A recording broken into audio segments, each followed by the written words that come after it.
آپ کی سنت یہ ہے تعدد زواج. آپ صلی اللہ علیہ وسلم نے ایک نہیں 9 بیویاں ایک وقت میں رکھی اور امت کے لیے 4 بیویوں کی اجازت دی ایک ہی وقت میں. صحیح بخاری کی روایت ہے 5069 تزوج. عبداللہ ابن عباس اپنے شاگرد کو یہ بات کہہ رہے ہیں تزوج فإن خیر هذه الأمة اکثرها نساء. امت میں سب سے بہترین وہ ہے جس کی بیویاں زیادہ ہیں. رسول اکرم صلی اللہ علیہ وآلہ وسلم کے صحابی مسند احمد کی روایت ہے 3507 فرمایا تزوج فإن خیرنا كان اکثرنا نساء. ہم سب سے جو بہتر تھے محمد کریم ان کی بھی بیویاں زیادہ تھیں. سنت ہے آپ نے سوائے عائشہ کی باقی ساری عورتیں مطلقہ یا بیوہ کے ساتھ شادی کی. آج معاشرہ اس کو عیب سمجھتا ہے. تم محمد مصطفیٰ سے تو نیک نہیں ہو اور تم عزت والے محمد مصطفیٰ سے تو نہیں ہو. سوائے عائشہ کے تمام بیویاں مطلقہ اور بیوہ ہی تھی. آپ نے یہ سنت چھوڑی ہے.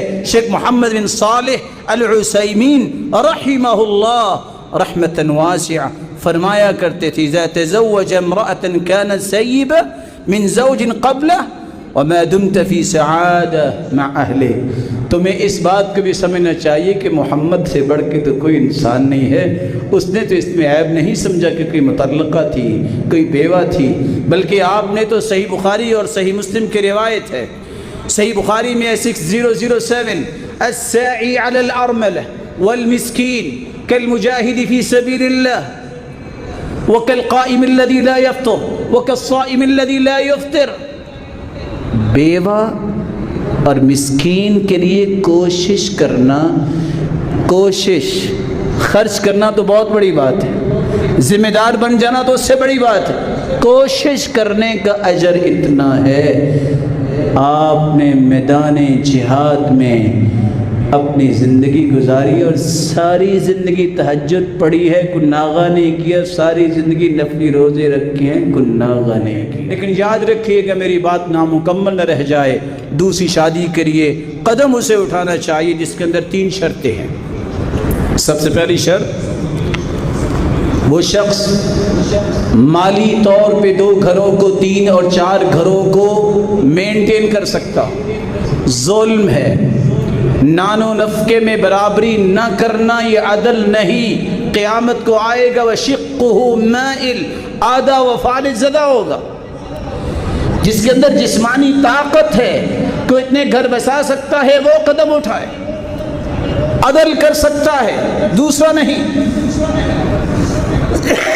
اور تیسری شرط سنت کو زندہ کرنے کے لیے یہ کام کرے، نہ کہ ان لوگوں کی طرح جو لوگوں کی عزتوں سے کھیلنا چاہتے ہیں.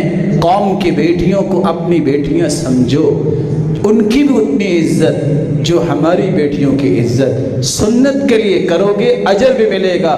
عمر کہا کرتے تھے میرا کوئی ارادہ نہیں نکاح کا، میں صرف اس لیے نکاح کرتا ہوں اللہ اولاد دے، اور اس وجہ سے محمد مصطفیٰ قیامت کو سارے نبیوں کے سامنے فخر کریں گے میری امت زیادہ ہے، حالانکہ میری ضرورت نہیں ہوتی. سیدنا عمر کہا کرتے تھے مقصود اللہ کے رسول کے فخر کو بلند کرنا اور سنت کو زندہ کرنا. جس کے اندر یہ 3 صلاحیتیں نہیں ہیں اس کو ایک ہی کافی اور اپنی زندگی گزارے. اللہ سب کو گھروں میں خوشی